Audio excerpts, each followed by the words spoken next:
തമിഴ്നാട് പ്രധാന കഥാപശ്ചാത്തലമാക്കുന്ന ഒരു മലയാള ചിത്രം തിയേറ്ററുകളിൽ നിറഞ്ഞോടുകയാണ്. ചിദംബരത്തിന്റെ സംവിധാനത്തിൽ എത്തിയ മഞ്ഞുമൽ ബോയ്സ് ആണ് ആ ചിത്രം. ഇപ്പോഴിതാ കേരളം പശ്ചാത്തലമാക്കുന്ന ഒരു തമിഴ് ചിത്രവും തിയേറ്റർ റിലീസിന് ഒരുങ്ങുകയാണ്.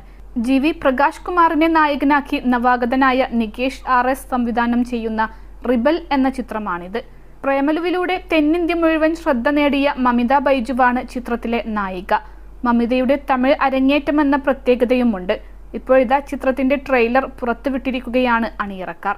കേരളത്തിലെ കോളേജിൽ പഠിക്കാനെത്തുന്ന തമിഴ് യുവാവാണ് GV പ്രകാശ് കുമാറിന്റെ കഥാപാത്രം. റൊമാൻറ്റിക് ട്രാക്ക് ഉണ്ടെന്ന് ട്രെയിലർ തോന്നിപ്പിക്കുന്നുണ്ടെങ്കിലും ഗൗരവമുള്ള വിഷയവും സംസാരിക്കുന്ന ചിത്രമാണിത്.